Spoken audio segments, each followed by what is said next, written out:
Buenas noches, 6:05 p.m.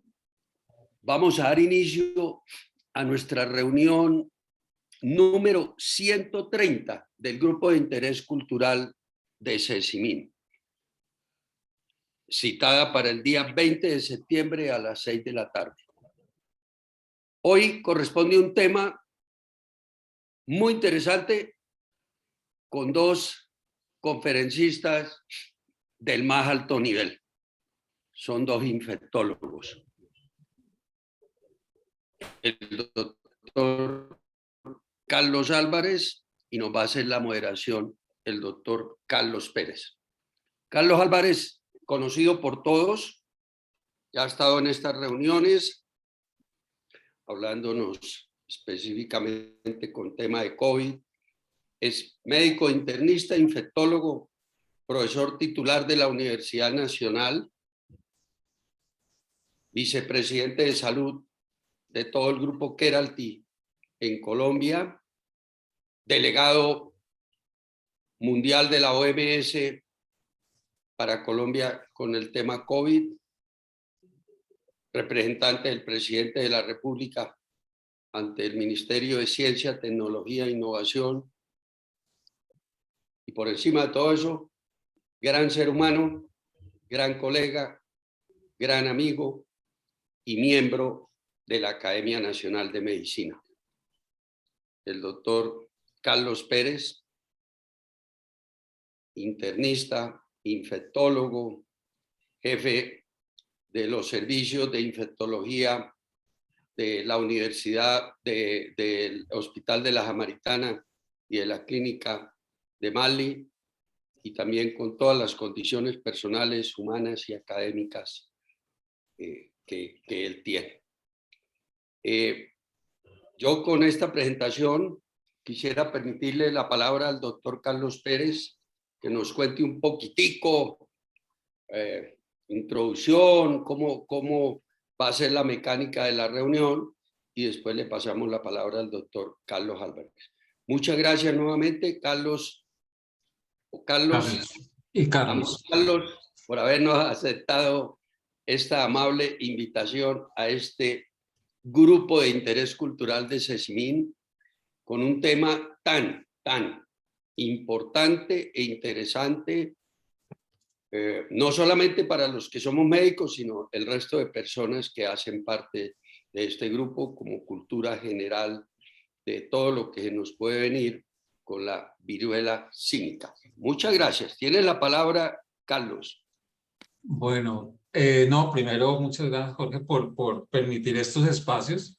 Estos espacios son realmente importantes porque la difusión del conocimiento, digamos, y hacerlo a través de líderes de opinión es fundamental para romper la infodemia, que es esa sobrecarga de información, en donde uno ya no sabe ni qué leer, ni qué creer, o ya prefiere uno no saber nada, sino esperar a que lleguen los marcianos, porque es tantas las malas noticias que uno no, a veces se sobrecarga de información. La sobrecarga de información trae problemas, porque o sobreestima alguna condición o subestima alguna condición.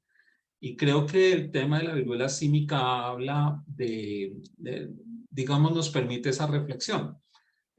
Carlos va a presentar su presentación y después de eso, cuando él finalice, haremos algunas preguntas y yo introduciría, digamos, para que tengamos en cuenta el tema, es que estas enfermedades causadas por esta familia de los poxvirus son enfermedades zoonóticas, son enfermedades que, como Carlos lo va a explicar, no tienen origen en los monos y parece que son algunos roedores, los virus los portadores de este virus, pero también lo que hace muy interesante es que esa zoonosis, que esa capacidad que tiene de pasar a los seres humanos, donde los seres humanos somos unos huéspedes accidentales, ya no somos tan accidentales, nos estamos volviendo huéspedes habituales de muchas enfermedades zoonóticas.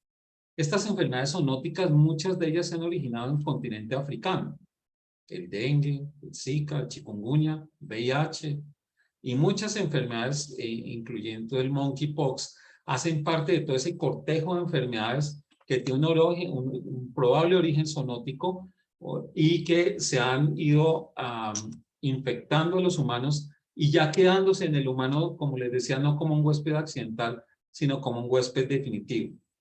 Tal vez esta enfermedad del monkeypox, digamos los que estamos interesados en el tema y que por nuestra especialidad las vemos, nos familiarizamos con su lectura. Desde muchos años uno lee los monkeypox, de otros virus, de los poxvirus, el más famoso es del molusco contagioso, pero hay unos virus, por ejemplo el nódulo ordeñador, el ORF, hay otros virus que son de esa familia de los poxvirus, unos virus absolutamente bellísimos, son grandísimos, un virus muy grande biológicamente, pero un virus que tiene esa capacidad de transmisibilidad que lo hace supremamente interesante también para estudiar. Esta enfermedad es una enfermedad que pasó de ser un titular de prensa a una realidad. Pienso que nosotros sí hemos subestimado el problema del monkeypox, porque es una enfermedad que tiene unas altas tasas de contagio y una transmisibilidad que nos van a describir más adelante. Y que la mejor forma para lo que más creo que ha pasado es que con el COVID nos sobresaturamos de información, que queremos ignorar otro problema más. Es un problema de normalización del dolor. Y creo que no le prestamos la suficiente atención a un problema real de salud pública que nosotros tenemos que desnichar de cierta orientación sexual porque todos somos susceptibles. Cada vez vemos más pacientes, probable que en un par de meses desaparezca o es probable que sigan apareciendo casos, pero solamente la pedagogía, el comportamiento, la adecuada educación pues es la que va a llevar a que esta enfermedad tome el curso que nosotros deseamos. Así que Carlos ha sido el líder natural en estas pandemias, además de ser un gran amigo, es un gran científico, es una persona que ha dedicado con amor y compasión por la ciencia, por las enfermedades infecciosas. Nos ha reunido la vida en todos los escenarios y tal vez en estos años donde sufrimos tanto con la pandemia, sentimos que el liderazgo académico que hizo Carlos Arturo pues fue fundamental para poder sobrellevar la pandemia basado en la ciencia, basado en el conocimiento. Y una persona como Carlos representa ese poder de la ciencia, pero además de eso, a través de un conocimiento profundo, de poder dar las orientaciones en el momento correcto, de hacer cosas de avanzada y mantener la sensatez de que nadie es experto y todos estamos aprendiendo. Carlos, como un gran líder para todos nosotros, un gran ejemplo como médico, toda nuestra admiración, cariño y respeto por su quehacer, pues muy bienvenido a esta reunión y contentos, Carlos, de que nos compartas el conocimiento ahorita del tema. Ya nos vemos. Muchas gracias, Carlos. Me lo digo Carlitos, que somos, además de todo, aprecio ser su amigo, igual de Jorge Felipe. Muchas gracias por la deferencia que me han dado los dos en la presentación. Y creo que resalto que lo más importante de todas las cosas pues es la amistad, que lo demás, los títulos y otras cosas van pasando, la amistad permanece a mi modo de ver. Bueno, sin más preámbulos voy a empezar a compartir la pantalla y empezar a comentar el tema y probablemente espero que podamos tener tiempo para hacer algunas preguntas y poder compartir otras dudas y sugerencias que bien al lugar tengan. Como decía Carlos, básicamente cuando hablábamos de la viruela símica, uno siempre estos virus los ve como lejanos, los ve como al comienzo, como cuando hablábamos hace un tiempo del Zika o del chikungunya, que veían como nombres sofisticados y después empezaron ya hablar de Zika. Hoy en día pues ya es una palabra común y corriente en nuestro lenguaje porque ya nos acostumbramos a verlo. Igual el chikungunya, igual pasa con otros virus que han venido pasando y que llegan para quedarse desafortunadamente. Pero entrando un poquito en la parte técnica, la viruela símica o la viruela del mono, me gusta más la viruela símica, más adelante voy a plantear por qué, es una enfermedad zoonótica y en general es una familiar, una prima hermana de la viruela humana y de la viruela bovina. Digamos que hay tres cepas, en este caso principales, que es bien importante tenerlo en cuenta, así como hablamos de las variantes la COVID, del SARS-CoV-2 mejor, que ya todos nos volvimos expertos en el Omicron y que si es B4, B5, si es la alfa, la beta. En el caso de la viruela símica o el virus de la viruela símica, tenemos claro que en este momento hablamos de 3 clados o 3 variantes, lo podemos decir como más popularmente. Clado 1, clado 2 y el clado 3, que en realidad ya se habla de más bien clado 2A y clado 2B. Ya comento un poquito más adelante este tema. Y es importante porque sí hay diferencia en este caso, en los virus, en este virus particular, en la presencia del clado y la virulencia y la severidad. Pues, por ejemplo, podemos decir claramente que el clado 1 es la más virulenta y por lo tanto la que produce más muertes, que es la que se encuentra en África Central, y en el clado 2A de África Occidental, que tiene una menor letalidad, probablemente de ahí aparece el clado 2B, conocido hasta mayo o junio como clado 3, pero en realidad es clado 2B, que es muy similar, muy parecido, pero hay unos cambios genéticos que afortunadamente beneficiaron a la transmisión y también beneficiaron al ser humano porque realmente es mucho menos virulenta, como vamos a ver más adelante. Pero yo quería resaltar acá que cultura general tener presente que lo llaman el virus, la viruela del mono, que fue donde se encontró, pero en realidad este virus probablemente se aloja en otros reservorios, es decir, una zoonosis donde los principales reservorios no es el mono, sino los roedores que ustedes ven en la diapositiva. Y esto es importante porque, como digo siempre, de forma jocosa, si el mono pudiera colocar tutela, no las ganaba todas, porque se le ha hecho una reputación a este virus y en realidad pues son malos roedores y probablemente el mono, como el ser humano, que finalmente se convierte en un hospedero accidental. Y aquí un poquito de historia. Recordemos que el virus se encontró ya en la década de los 50 y posteriormente empiezan a encontrarse brotes, especialmente desde la década de los 70. Inicialmente, ven ustedes en esta década, en el 70, 79, probablemente en la República Democrática del Congo, donde más se presentaron los casos. Veamos algunos casos aquí sueltos en la parte de África Occidental. Luego vemos en la década de los 80 y así sucesivamente en cada una de las décadas vemos cómo es el número de casos que se ha presentado. ¿Qué quiero decir con esto? Este virus ya lo conocemos, es un virus que causa brotes epidémicos en estas regiones, incluso en estos países, pues, si ustedes ven en la África Central, en la República Democrática del Congo, uno podría decir no un brote, sino realmente hay una endemia en el cual todos los años se han presentado casos, siendo más importantes en el último año. En la última década, perdón, aquí ven ustedes 18.000 casos, para ser puntuales. Adicionalmente, tener presente que además de África, pues también se han presentado casos y brotes fuera del territorio africano, especialmente en Norteamérica, para tenerlo presente en la década de los 80. Entonces, digamos que también para corregir y resumir, hasta antes del 2020 teníamos registrados 20.000 casos de todos estos brotes. Y es un virus que se conoce la forma de transmisión, es un virus que se transmite por contacto estrecho con gotitas respiratorias. Aquí hay que decir que este es un virus pesado.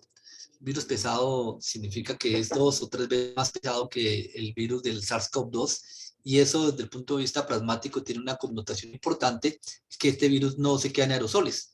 El hecho de tener ese peso hace que el virus pueda transmitir por gotitas, como dice la diapositiva, por contacto estrecho y casi que contacto con lesiones cutáneas u objetos contaminados, pero a diferencia del SARS-CoV-2, pues no se transmite por aerosoles o por el aire. Esto es una de las ventajas que tiene en este caso para el ser humano en forma de transmisión. Sin embargo, dicho esto, también hay que decir que en este caso, pues en este presentado desde mayo del 2022, que como digo, la diferencia de lo que veíamos antes es que este virus que estaba concentrado en África, que estaba aquí, ya habíamos visto los países de África Central y aquí los países de África Occidental, aquí vemos cómo empieza a circular en Europa y luego empieza a circular en las Américas y pues ahora tenemos casos en los diferentes territorios. Diríamos que es importante tener en cuenta la forma como empieza a dispersarse este virus, probablemente a partir de reuniones sociales que hacen que haya una dinámica especial y como lo decía Carlos en su presentación, su introducción, no es un tema de preferencias sexuales, sino es un tema más de cómo se empezó a diseminar este virus más que otra cosa.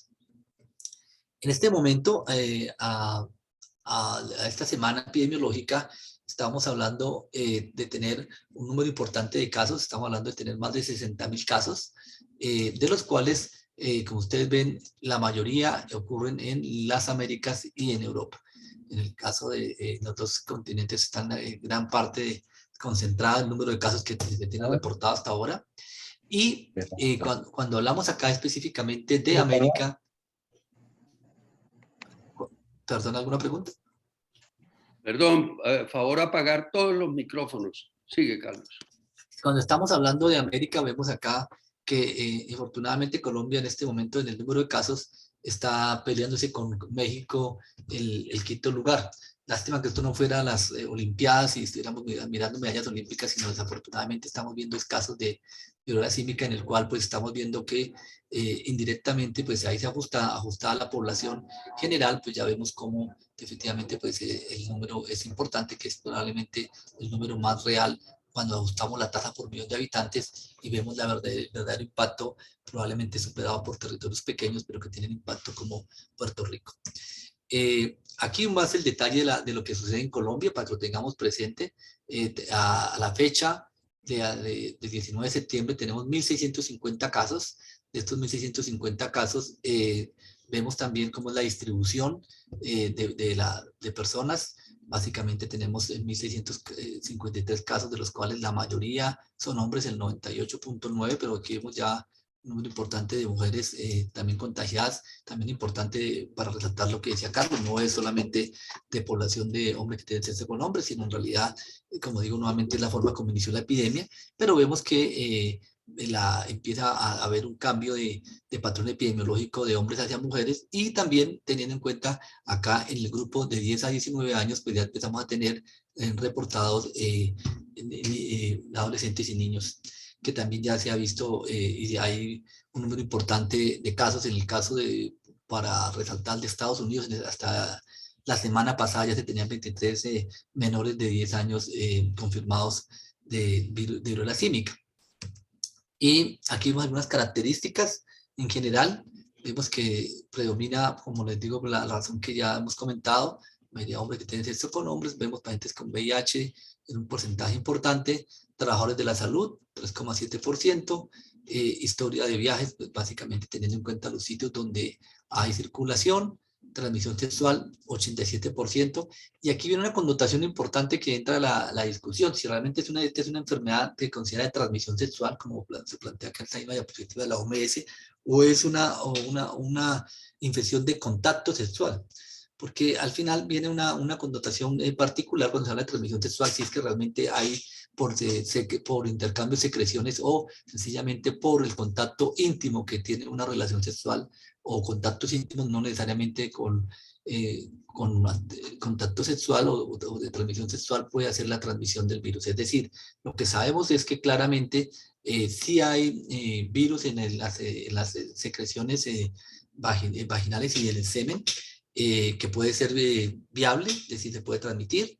Sin embargo, también sabemos que las vesículas tienen una gran cantidad de partículas virales y que probablemente el contacto piel a piel estrecho facilita ese contacto y la entrada de partículas virales a través de las mucosas. Entonces vemos acá también otras connotaciones, los pacientes hospitalizados y pacientes que han fallecido en este porcentaje. En realidad se han fallecido 23 personas, no 8. Aquí lo que pasa es que solamente tienen en cuenta los que tienen reportado en el sistema de la OMS, pero en realidad sí hay 23 personas que ya han fallecido, que sigue siendo afortunadamente muy bajo. Y les decía al comienzo que los clados eran importantes porque se ha cambiado la virulencia.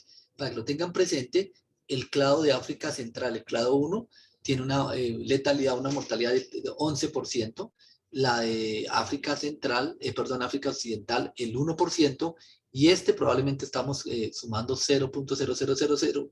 Entonces digamos que sí realmente, afortunadamente este cambio, el clado 2A a 2B, aumenta la transmisión, pero disminuye la letalidad favorablemente.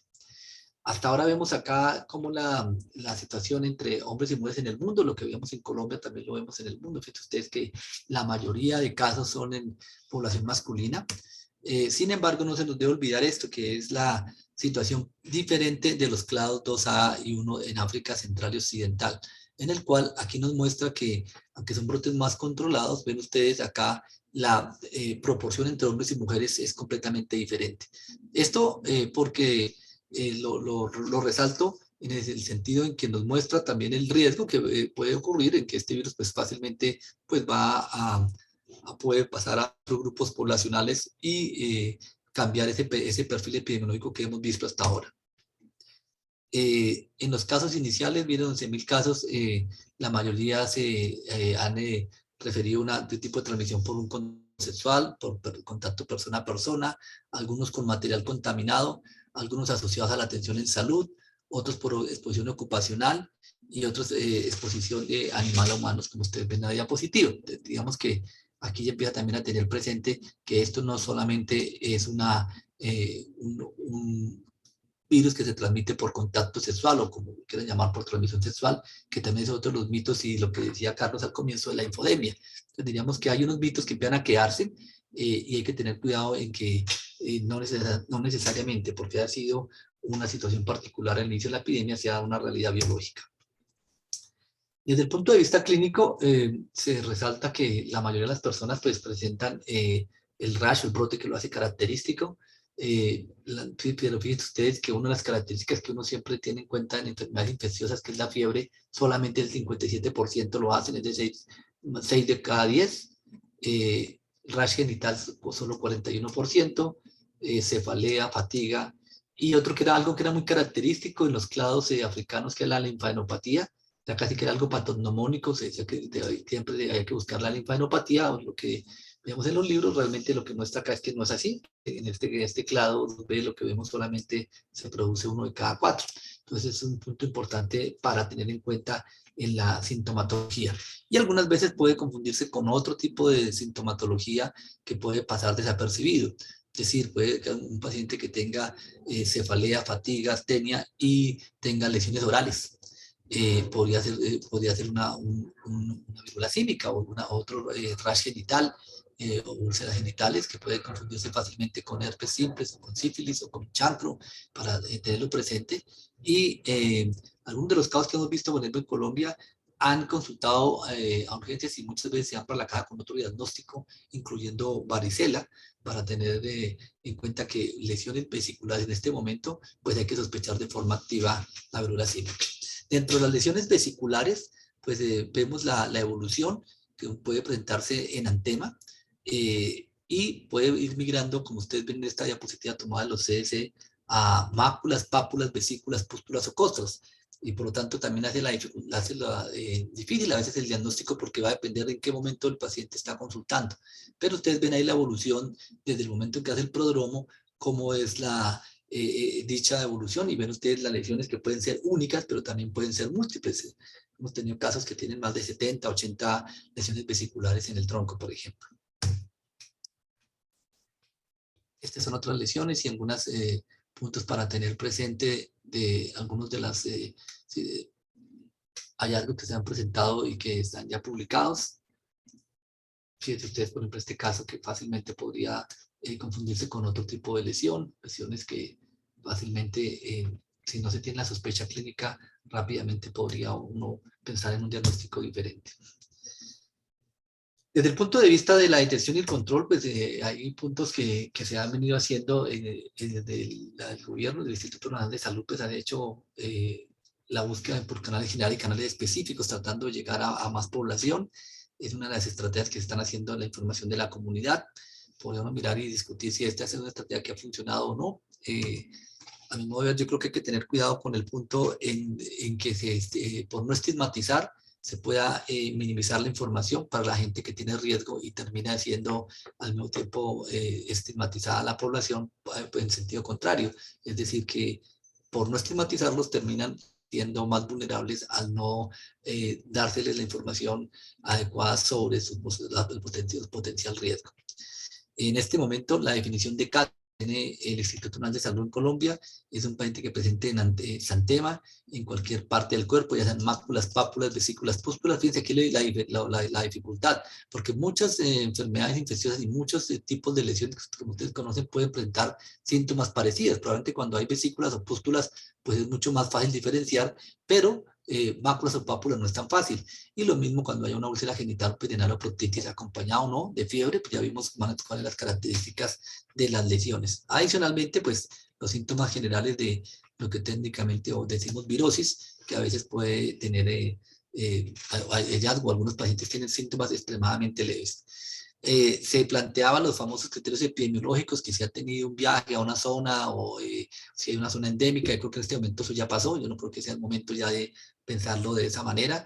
Posiblemente si pensamos en el contacto sexual como uno de los puntos claves, más que el contacto sexual es esto que ustedes ven aquí a mi modo de ver, perdón, que la persona tenga nuevas o múltiples parejas sexuales, que puede hacer, aumenta el riesgo, como cualquier enfermedad que tenga que se transmita por contacto sexual. Y desde el punto de vista laboratorio, pues el diagnóstico se confirma con una PCR específica para ortoposvirus, que en este caso es el diagnóstico de la viruela símica. Importante tener presente que el diagnóstico no es con serología, no hay pruebas comerciales, no se puede pedir. Ya me ha pasado que las personas quieren, ante una sospecha, y así como pasaba con COVID, hacerse una prueba en un laboratorio particular o quieren buscar una prueba rápida, pero efectivamente no hay. En este momento se debe hacer la ficha epidemiológica y se debe notificar al ente territorial, y ahí, a partir de ahí enviar las muestras, que en este caso son muestras que son de las lesiones o de la cavidad oral. Y importante que estas muestras solamente se procesan hasta este momento en los laboratorios de salud pública. No hay pruebas comerciales y no se consiguen en laboratorios comerciales.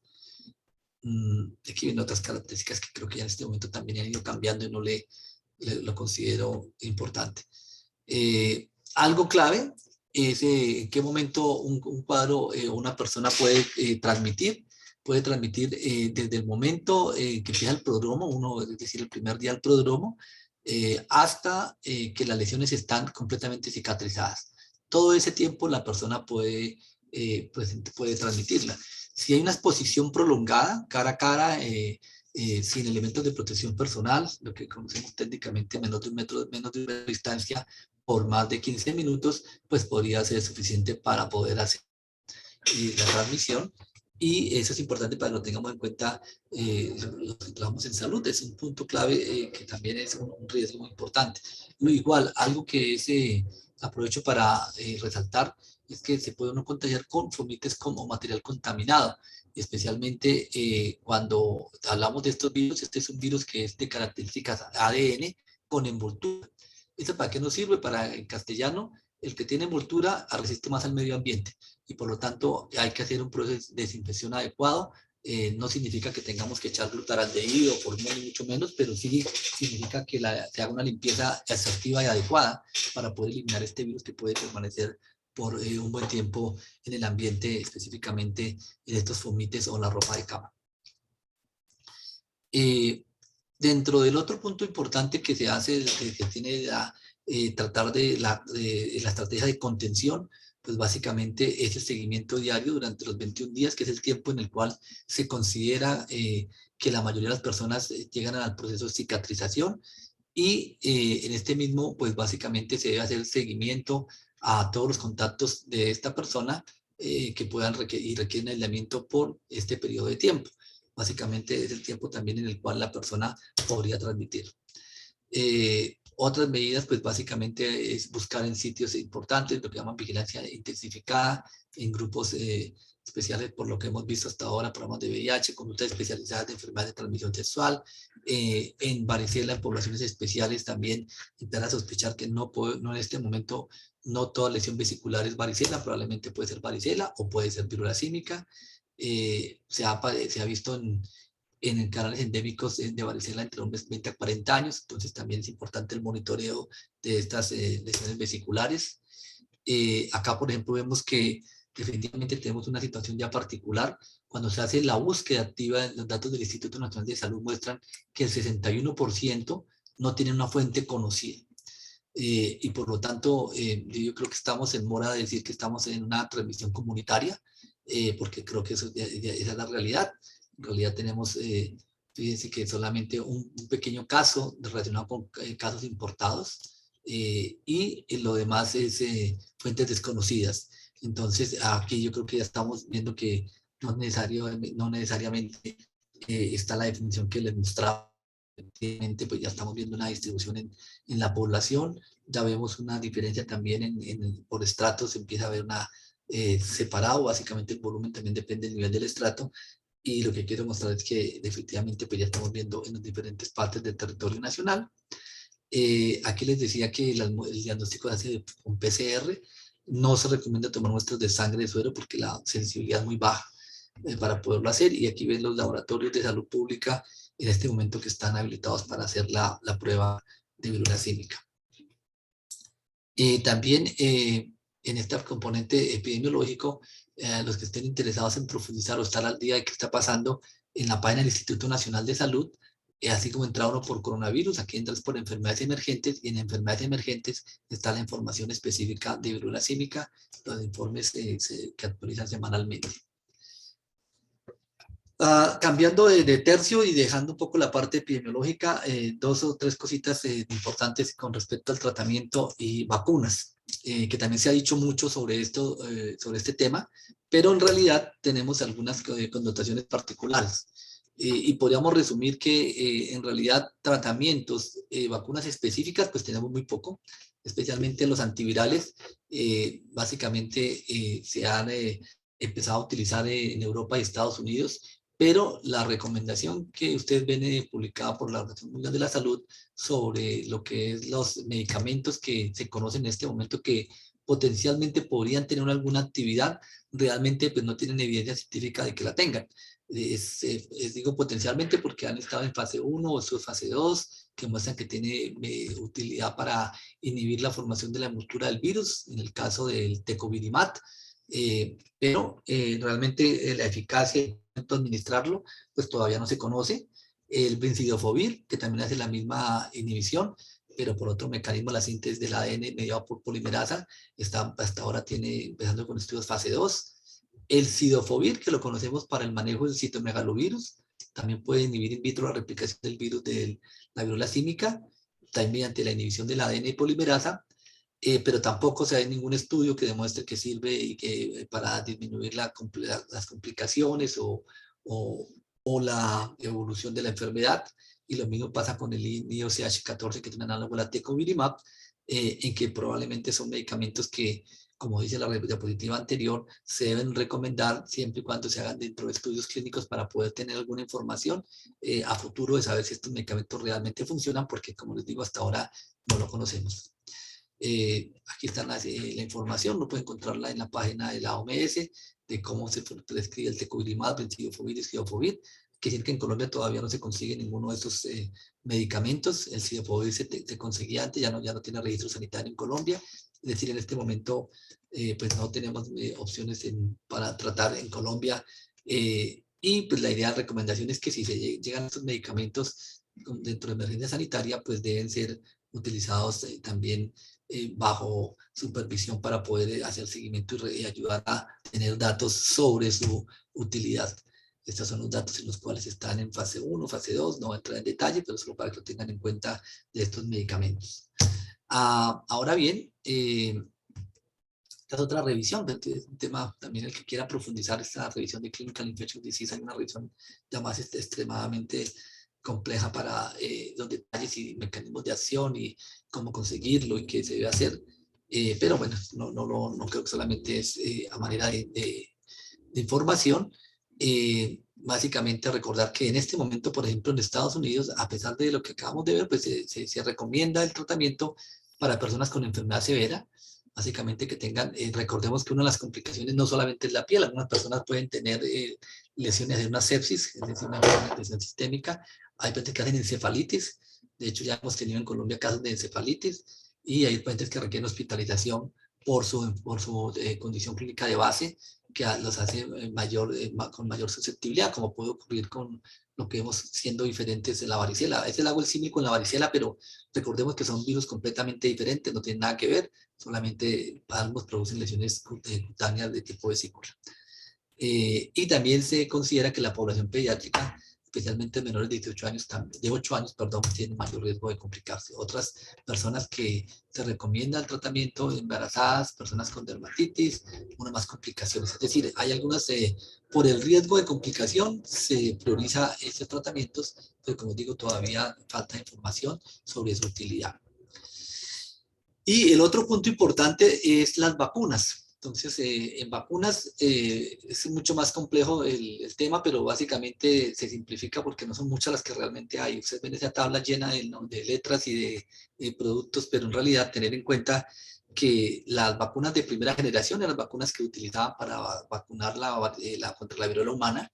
Estas vacunas presentaban efectos secundarios importantes y eso hizo que se fueran dejando de utilizar, tanto así que ya pues incluso en la década de los 60, 70 del siglo XX ya no se utilizaban y se pasaban a las de segunda generación, que eran algunas vacunas modificadas a partir de, a partir de las variantes o de las cepas que tenían clásicamente de las vacunas inicialmente de la viruela humana, de la viruela bovina, perdón, y luego se pasó a la viruela vacunal o la vacuna o el virus vacunal, porque se fueron haciendo tantos pases en los laboratorios que ya no se supo cuándo era viruela bovina y cuánto era viruela vacunal. Entonces, por eso a veces uno dice, no, hay la cepa viruela vacunal, que en realidad es como la evolución de esas viruelas bovinas de la época de Jenner en 1798, cuando se empezó a utilizar esta vacuna.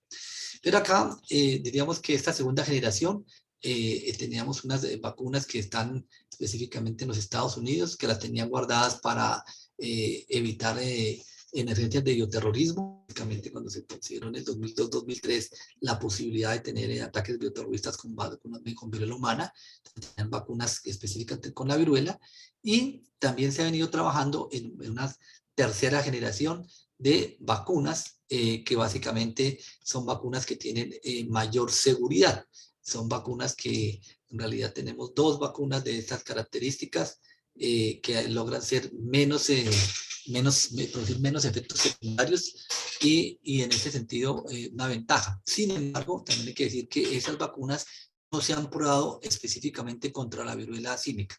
Entonces se colige que al producir anticuerpos muy similares contra la viruela humana, podría producir protección cruzada contra la viruela símica. Sin embargo, hasta este momento no tenemos datos reales de la utilidad de estas vacunas para la viruela humana. Entonces, esas vacunas que están en este momento, esta CAM200 es la misma que ustedes ven acá, con diferentes características, y esta es la que en este momento se está utilizando más en Europa y Estados Unidos, que es la Jynneos, que es una vacuna viva a través de una variante que tampoco entro en detalle, son 2 dosis subcutáneas. Esta tiene menos efectos secundarios y, como digo, es la vacuna de las que se está recomendando en este momento. Invanex es la que se coloca en Europa, exactamente la misma, sencillamente el mismo laboratorio, Bavarian Nordic, pero así el nombre diferente. En Canadá exactamente lo mismo. Y nada de diferencia es esta que ustedes ven acá en Japón, que también es una vacuna que es una viva atenuada, que es de tercera generación, de LT16M8, que es una vacuna también de virus atenuado. Todas son virus atenuados, pero que se pueden colocar en personas inmunocomprometidas y es muy activa contra la viruela humana.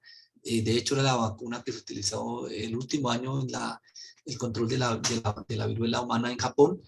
Y a partir de agosto del 2022, Japón la licenció para uso de la viruela símica. Es una vacuna que tiene una ventaja que es dosis única y es por escarificación, es decir, se aplica de forma epidérmica, realmente intraepidérmica, la manera como se colocan estas vacunas. Aquí verán los datos más técnicos de las vacunas, no voy a entrar mucho en detalle de estos datos técnicos, probablemente, como les digo, las vacunas como tal no se han probado, pero sí se hacen unos procesos en la administración de cómo la vacuna de Jynneos puede tener la misma protección que hace la CAM2000, entonces si esta protege contra viruela humana, entonces también se considera que esta podría proteger de forma secundaria.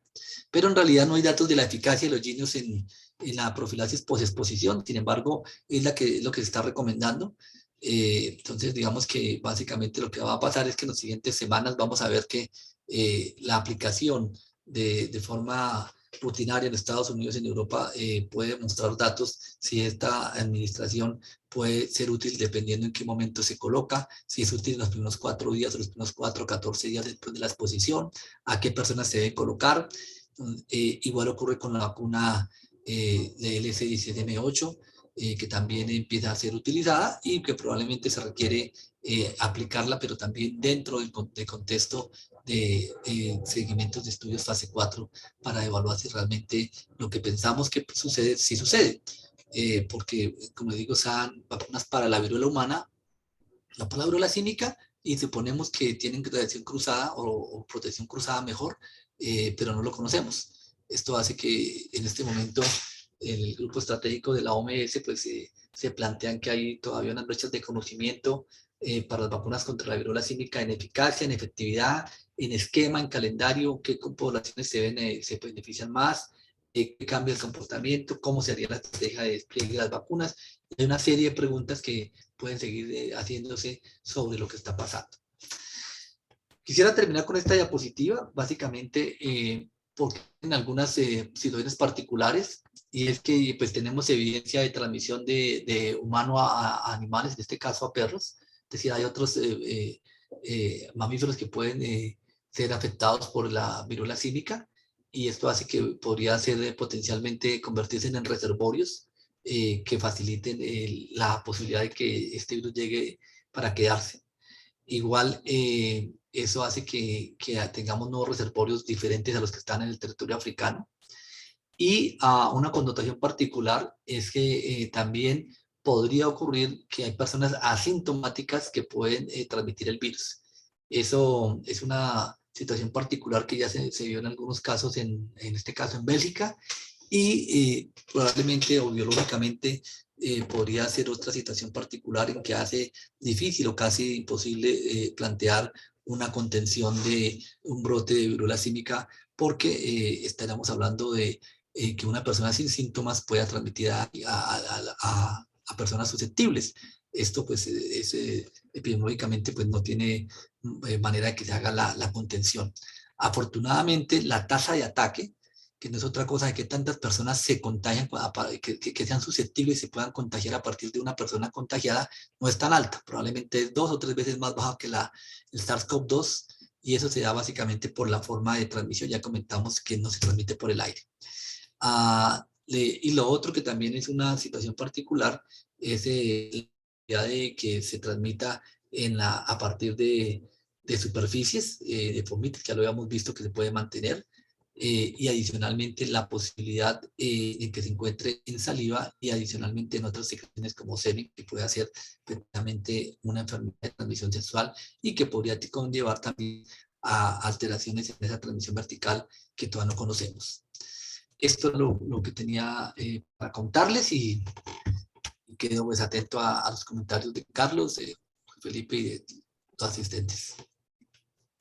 Bueno, pues súper interesante, Carlitos, digamos, esa discusión y además de eso reaprender, ¿no? Porque este es un virus que lo que sabíamos es lo que leíamos, lo asumimos mucho a lo de viruela, pero realmente el comportamiento es un comportamiento que estamos describiendo. O sea, lo que se ha escrito, lo que pasaba en África no es parecido a lo que está sucediendo actualmente.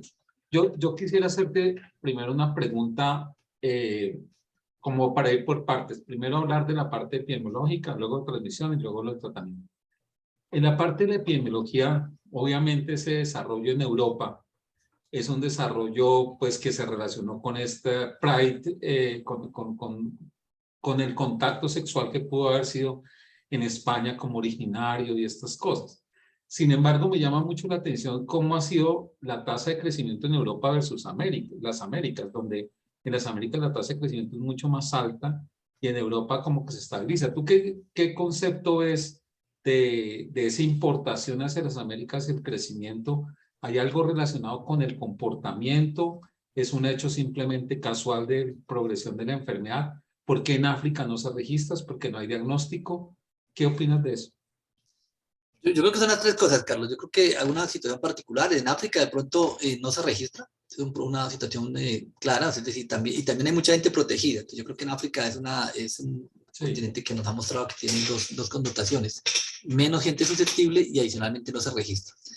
Interesante lo del cambio y lo que planteas, Carlos, de por qué en Europa empieza a caer y en América no tanto. Incluso en América pues sigue creciendo. Yo creo que es un tema netamente comportamental. Creo que las campañas de educación en Europa han funcionado y eso casi que se han concentrado en como es posible contener, y la posibilidad de contener es que las personas que tienen múltiples parejas sexuales y nuevas parejas sexuales disminuyan esas parejas sexuales. O sea, por ahora disminuyanlas porque de hecho me ha gustado que pues ya van a otro nivel en la parte de manera pedagógica explícita, ¿no? Si uno entra a la página del CS o el CS europeo, pues están claras recomendaciones. Usted tenga acceso virtual por ahora, más adelante puede volver a tener acceso presencial y cosas por el estilo. Y también la estrategia de vacunación, pues también está funcionando. Es decir, que claramente las vacunas se van a comprarse en Europa y en Estados Unidos y a pesar de que lo que comenté en la charla, pues básicamente, pues a pesar de no tener la información, pues se van a vacunar y mucha gente que tiene más factores de riesgo pues han decidido vacunarse. De hecho, pues esa es una de las ventajas. Aquí creo que lo que está pasando en América Latina, pues desafortunadamente entramos en una situación particular de estigmatización, de que todavía no se sabe, tampoco tenemos vacunas, tenemos tratamiento. Entonces yo creo que aquí todavía va a ser más lento. Creería que es posible, yo no creo que sea posible contenerlo, o sea, que desaparezca, pues, digamos que sería muy raro que pasara, ojalá que pasara, que se autocontuviera el brote, no lo veo. Afortunadamente el tema, como no produce hospitalización y letalidad, pues también hace que paradójicamente se le preste menos atención, ¿no? O sea, digamos como que... La percepción de riesgo cambia, ¿no? Porque como no es una enfermedad letal, la gente baja la guardia. Pero a mí me gusta, y yo sí resalto eso, en Europa las campañas de educación son muy agresivas, incluso las aplicaciones como Tinder, Grindr, todas estas aplicaciones son muy explícitas acerca de lo que puede pasar en la viruela del mono, y la educación sexual se hace con mensajes claros. Creo que nosotros acá en América tenemos la mejor vacuna actualmente es el conocimiento, pero es que la indiferencia pues es la peor vacuna. Hablemos un poquito de la enfermedad y hablemos de esos mecanismos de transmisión. ¿Es transmisible los 21 días? ¿Es el contacto con las vesículas lo principal? Pero queda como esa inquietud de los fómites. Entonces vamos por partes. La transmisibilidad, ese planteamiento en la clínica sexual está en Bélgica como que deja a uno desconcertado, porque fueron personas que asistieron a una clínica de enfermedad de transmisión sexual y salieron contagiadas sin tener como una percepción, siendo asintomáticas. Pero hablemos de lo que sabemos. La fuente más clara de contagio es el contacto con las vesículas. Ese contacto con las vesículas son esos 21 días que dura contagiando. Y la segunda pregunta es, siendo un virus que es de gotas, no de aerosoles, es decir, que el tapabocas es muy efectivo para controlar, esta situación de las gotas y de las desinfecciones en los fómites es importante en la atención médica. ¿Qué opinas de esas dos cosas? ¿Qué nos podrías precisar de eso? Sí, concretamente, Carlos, yo creo que el uso de tapabocas es obligatorio. O sea, yo creo que en este momento tenemos, o sea, primero no se ha ido la COVID-19, yo creo que se ha disminuido, estamos en buen momento, pero no se ha ido.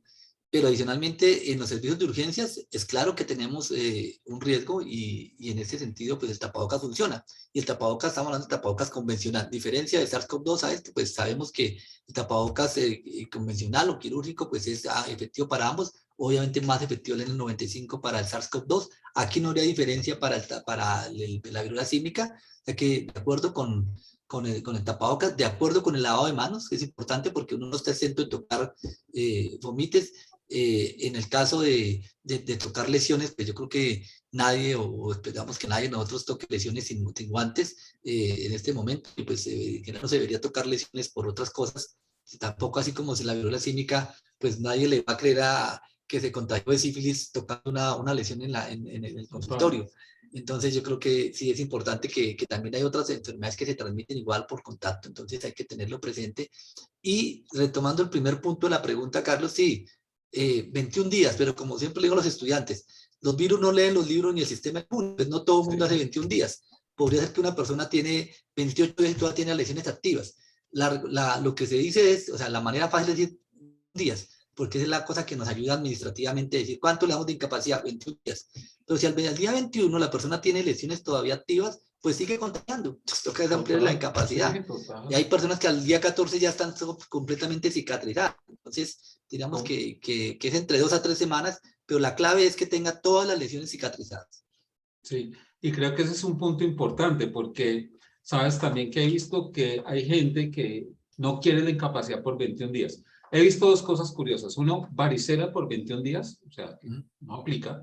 Y la otra cosa es que la gente no quiere incapacitarse por no sentirse reconocidos o por ser estigmatizados y terminan haciendo incapacidades, por ejemplo, de 14 días o de 10 días y eso nos pone, es un problema de seguridad de todos, porque como muy bien lo explicabas, y esa es la siguiente parte de la pregunta, es la situación de los vómites y, por ejemplo, de sentarse.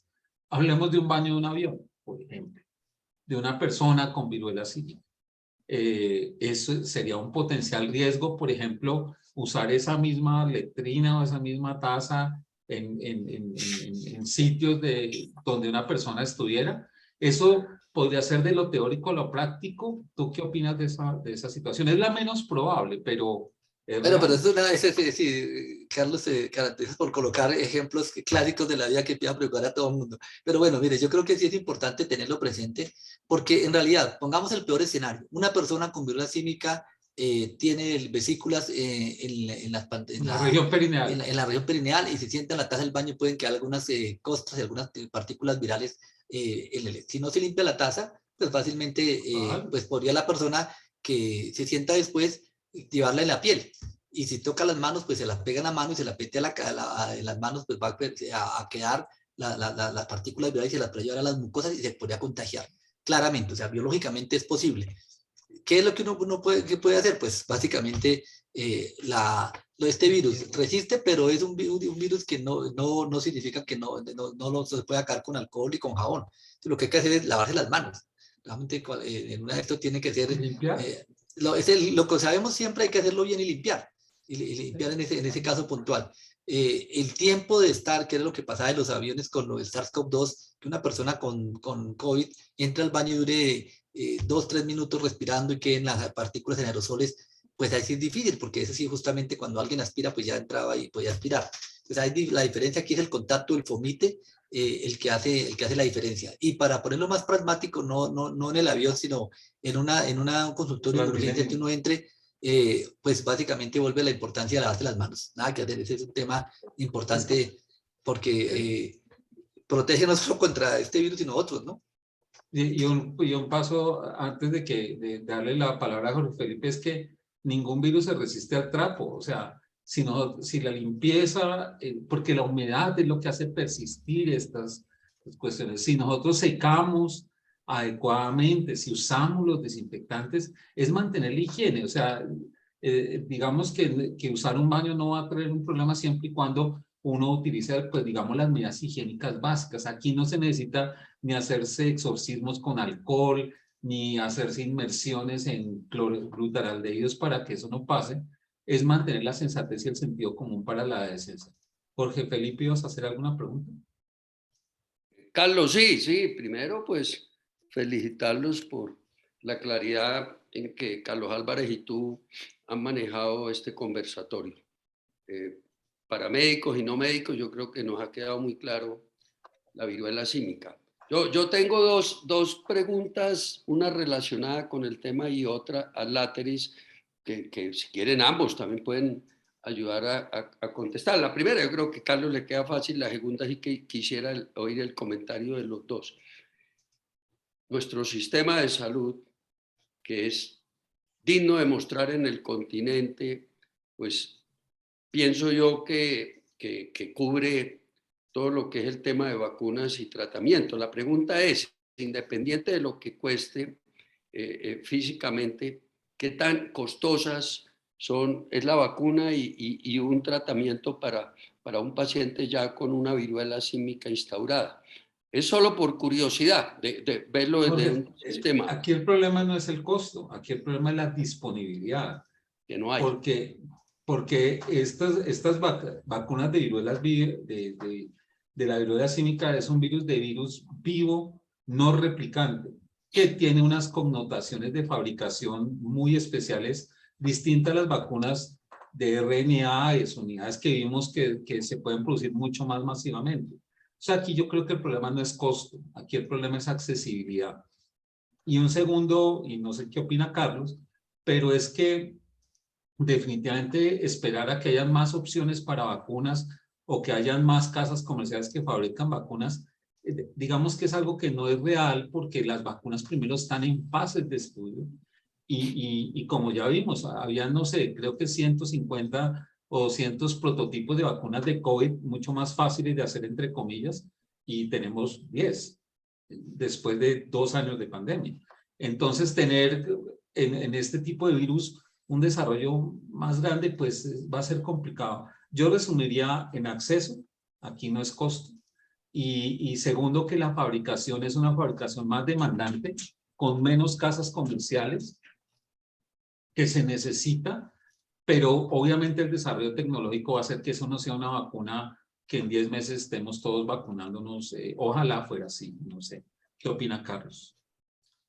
Sí, no, de acuerdo, Carlos. Yo creo que el tema acá es la disponibilidad y en ese sentido, pues pasa lo de siempre, ¿no? Todo producto que sea escaso y haya mucho interés y alta demanda, pues va a ser difícil la posibilidad de conseguirla y el precio pues va a ser alto. Nada que hacer. Ese es uno de los temas que va a tener. Entonces, en ese sentido viene un tema y es la priorización. ¿Quién se debe priorizar para la vacuna?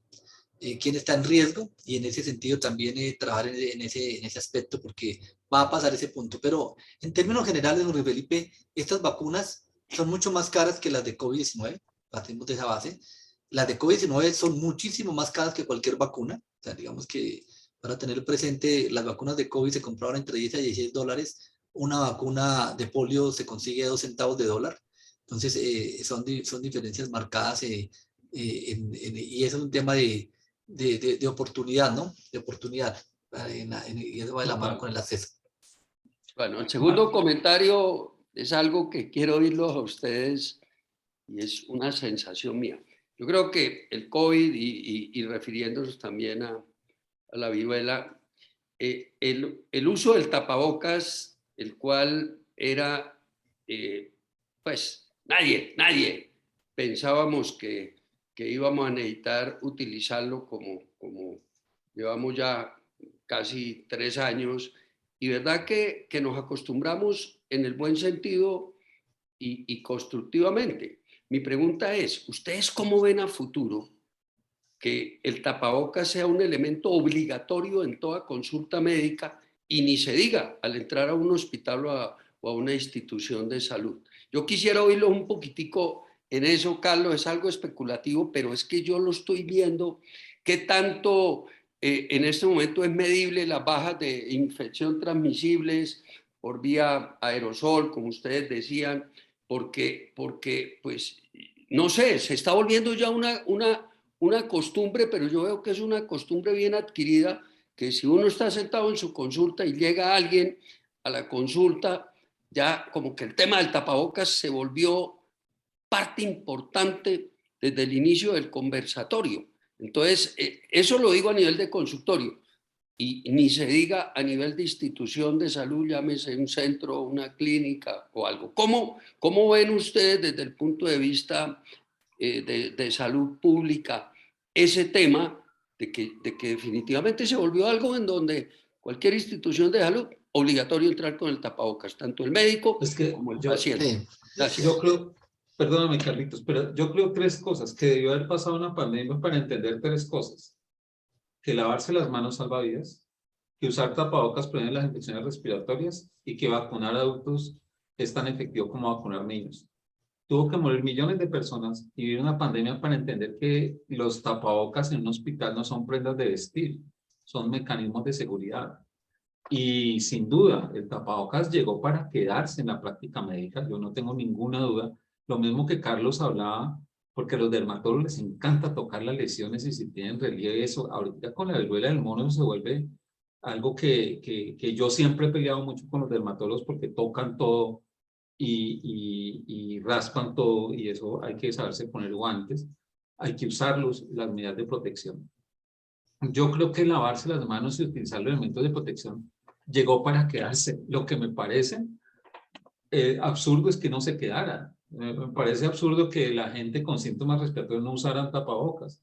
Me parece absurdo que, como he visto, que, por ejemplo, Canadá hoy liberó que no se vacunara a la gente para ingresar a Canadá, los viajeros, y como en Estados Unidos ya en una semana van a decir que no hay una pandemia, pero ya están quitándose el tapabocas de incluso las actividades médicas. Y eso sí es un cruel error, un gran error. Yo creo que esas medidas de elementos de protección son necesarias. Es como, mire cómo el lavado de manos. Yo creo que Carlos y yo cuando nos formamos como infectólogos hace casi 3000 años, hablamos de lavado de manos todo el tiempo y nadie nos paraba bolas. Era la charla, cuando ahí vienen a hablar de lavado de manos y nadie quería escuchar, uno llamaba a un especialista, eso decía, no, es que eso es básico, es que eso, cosa, y nada, mira, todas las encuestas de los comités de infecciones, los que menos se lavan las manos son los médicos.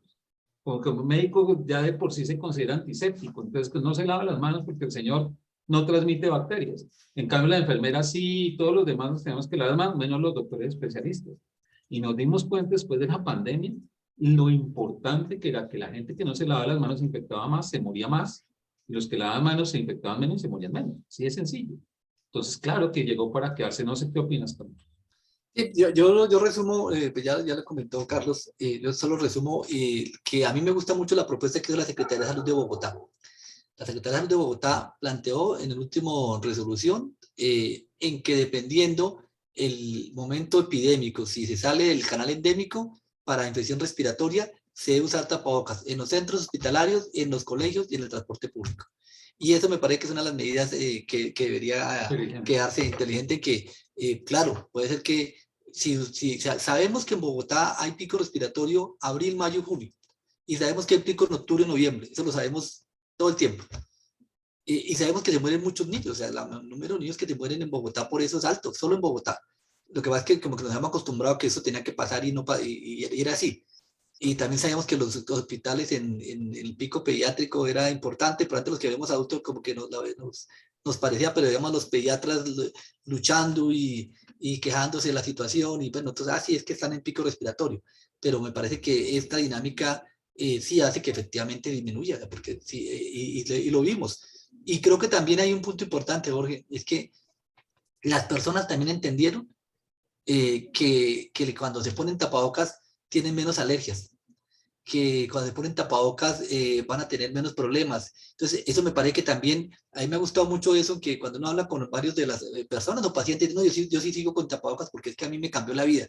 Yo Sí. tenía episodios, no sé qué, ahora no me toca, entonces ya no me da pena salir con tapabocas y con rinitis. Entonces yo creo que probablemente no va a ser para que todo el mundo esté con tapabocas todo el tiempo, pero sí va a haber momentos en los cuales se tiene que instaurar el tapabocas. Y en los hospitales creo que, por ejemplo, si uno dice en este momento que todavía sigue circulando virus y vamos a empezar con época de lluvias y vamos a atender pacientes, yo por ejemplo en este momento atender a un paciente con tosiendo o que tenga síntomas respiratorios, pues ya la cosa ha ido cambiando, ya creo que debe ir haciendo que por lo menos uno como médico les diga al paciente que se ponga tapabocas y lo contrario, ¿no? Si no está con síntomas respiratorios, lo mínimo es que si debería no estar trabajando, pero si está trabajando debería estar con tapabocas de alta eficiencia. Bueno, vamos a darle el paso a Marino que está levantando la mano. Gracias, buenas noches, doctor Álvarez. Buenas noches a todos. Y doctor Pérez. Doctor Pérez, usted hablaba de que la mayor herramienta era pues, la educación, la que tenemos en este momento.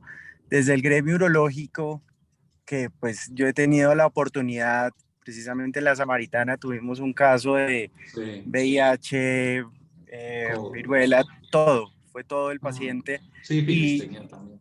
Sífilis también. Entonces nos lo interconsultaron a urología y uno se queda como, oiga, bueno, pero ¿cómo no puede desde el gremio urológico promover esta prevención o promover la detección temprana principalmente, porque eso fue lo que nos sucedió. Entonces creo que el paciente lo trataron como chancro, o muchos pacientes también les sucede eso y también consultan al urólogo. Entonces, ¿cómo se puede crear una estrategia? De Pues ya educación. que están ustedes, que son las dos autoridades más relevantes acá en Bogotá, ¿cómo también aproximarlas al gremio urológico creando ese puente? ¿Cómo lo podemos hacer? Gracias, Manuel, por la pregunta y gracias por el reconocimiento. En Bogotá somos reconocidos en Davivienda, en el Citibank y Carlos en la DIAN por el sueldo que recibe, pero a uno no. Pero Marino, mire, quiero contarle algo, una intimidad. Pues los dos primeros casos de viruela símica, el diagnóstico los hice yo, pero ese fue con el urólogo. Me llamó y me dijo, vea, Carlos, tengo estos casos, me mandó las fotos y yo le dije, estaban en una viruela. Los cité acá a mi oficina como a las 8 de la noche y les tomamos la biopsia, las muestras, acá todos emparapetados, toda la cosa, traje a los pacientes, tomamos las muestras y mandamos, y efectivamente al otro día pues la doctora Ospina nos dio la respuesta. Y el primer contacto fue con el urólogo y así ha sido todas las semanas.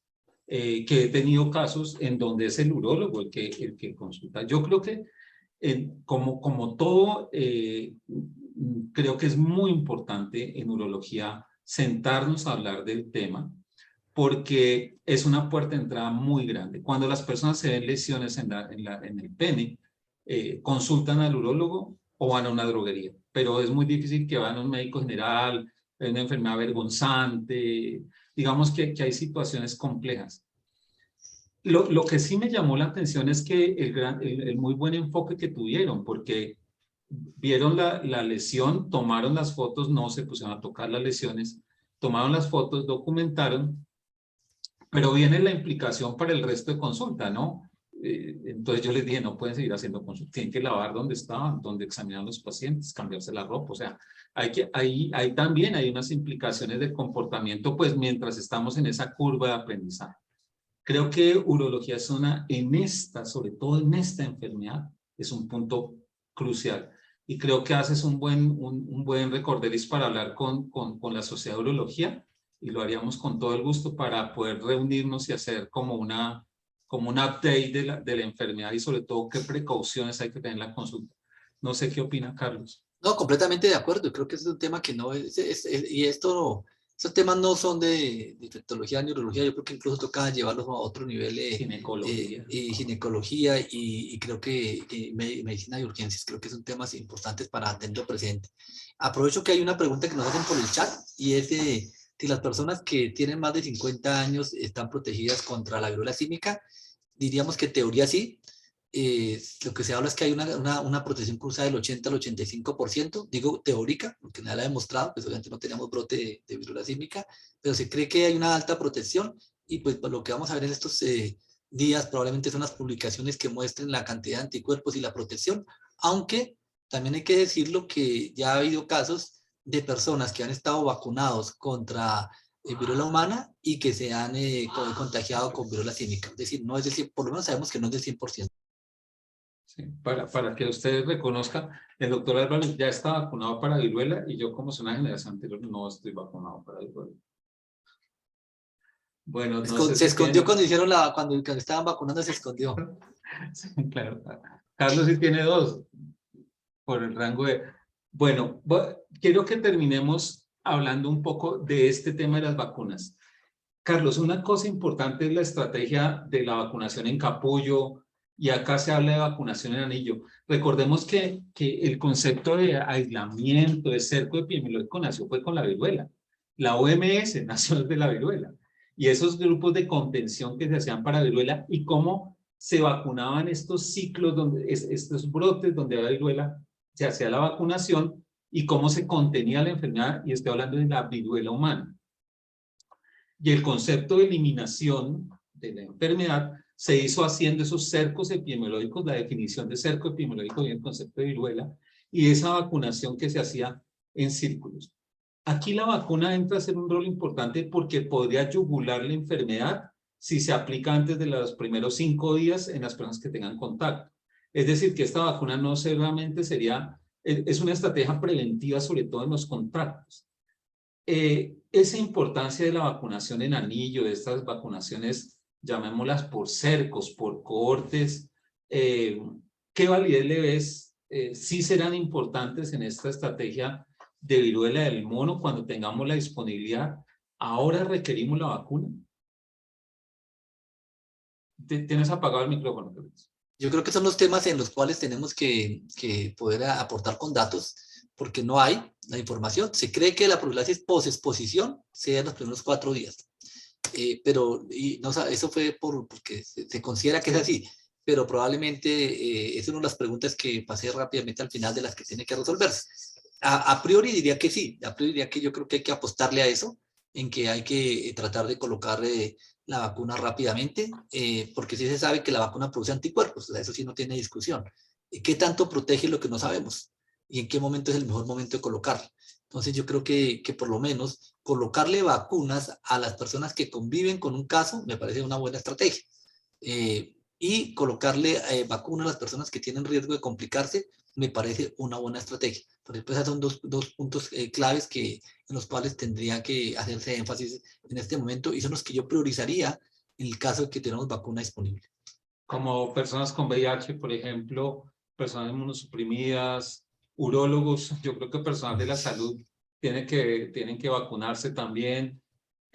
¿Cómo qué grupos verías de prioridad, así grosso modo? Sin entrar en... Sí, no, yo creo eso, yo creo que son las personas inmunocomprometidas, pacientes que que sabemos que su sistema inmunológico, a pesar de que la vacuna no les va a funcionar tanto, pero sí son las que se pueden complicar, pacientes con cáncer activo, pacientes inmunosuprimidos, pacientes con VIH, mujeres embarazadas, se está colocando, claro. y creo que personal de que tengan mayor contacto de trabajador de la salud, y en ese caso, pues urología y personal de urgencias, empieza a ser un apunte prioritario. Sí, sin duda. Y en Canadá y en Estados Unidos están vacunando a población gay que pide la vacuna, lo vacunan, y personas que hacen en grupos y en clubes hacen una vacunación activa. Bueno, yo creo que ahí contemplamos como todos los parámetros. Carlos, excelente exposición. Que no sé si quieres dejar un mensaje final para que nos despidamos acá con la amabilidad de Jorge por permitirnos esta reunión. No, yo creo que sí, me uno, Carlos, gracias por comentar esa discusión, a Jorge Felipe por la invitación, y creo que, como usted lo planteaba, la mejor manera de prevención es el conocimiento, y creo que si entre todos y más los que estamos en salud, independiente de la especialidad, pues nos vamos empapando del tema, pues creo que vamos a contribuir a mejorar ese conocimiento y disminuir la estigmatización que está generando esta viruela símica. No puede pasar que la viruela símica se convierta en un VIH-2. Y creo que ese es el gran mensaje, que esta es una enfermedad que tiene ese potencial, que tiene el potencial que todos somos susceptibles. Tal vez distinto del VIH es que esta es una enfermedad que se autolimita y probablemente la persona que le dio no le vuelva a dar. Es probable que eso pase. Pero tenemos todavía mucho desconocimiento. Lo que no podemos seguir es viendo un estigma. Y creo que lo que nos está acabando es el estigma. Esta no es una enfermedad que le da a homosexuales. Todos somos susceptibles, desde los 0 hasta los 99 años. Hombres o mujeres, embarazadas, niños, de estrato 1, de estrato 16, todos los seres humanos somos susceptibles a la viruela símica. Lo único que nos hace diferente es si tenemos o no contacto con la persona, pero ninguno de nosotros no tiene que estar pendiente de que puede desarrollar la enfermedad. Yo tengo hoy un niño de 8 años con una sospecha de viruela símica hospitalizado porque tuvo un contacto con una persona y probablemente la mamá del niño y el niño puedan estar contagiados con eso. Estamos haciendo todo este tipo de pruebas que se deben hacer, pero quiero llamar la atención que niños, mujeres, todos podemos ser susceptibles, y si todos somos susceptibles, pues todos tenemos que cuidarnos. Entonces el mensaje siempre es: crean en las fuentes oficiales, busquen literatura de verdad, evitemos la infodemia, que es la sobreinformación, y no subestimemos una enfermedad que está afectándonos a todos todas las semanas. Cuídense mucho y muchas gracias, Jorge, por el espacio. No, Carlos, ambos, muchas gracias a ustedes. Antes de cerrar la reunión, como es nuestra costumbre, quiero hacer promoción e invitarlos a la número 131 para el 27 de septiembre a las 6 de la tarde, es decir, de hoy en 8 días. Es un tema muy interesante. Quien lo va a presentar va a hablar su experiencia. Es un paciente de 27 años de edad, mi sobrino, Pablo Ramírez, quien padece una enfermedad rara, y vamos a contar cuál es, rara dentro de las raras, y se denomina 24 horas después de mi muerte. Los quiero invitar a todos, estamos para dentro de 8 días oírlo, y nuevamente, Carlos Álvarez y Carlos Pérez, muchas gracias. Excelente conversatorio, muy productivo,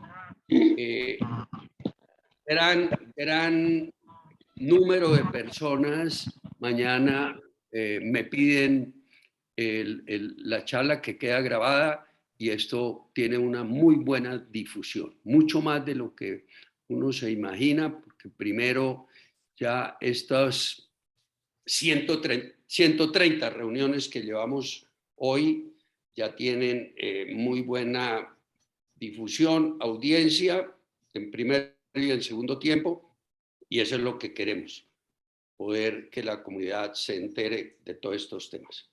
Buenas noches a todos y nos vemos el martes 27 de septiembre a las 6 de la tarde. Buenas noches, doctor. Muchas gracias por la invitación. Gracias, Bueno. Juan Carlos, por asistir. Bueno, hasta luego. Chao, Carlos, chao, Jorge Felipe, chao a todos. Chao, Carlitos. Gracias, Chao. Carlos Chao. Álvarez, Carlos Pérez, todos. Muchas gracias. Chao. Buenas noches.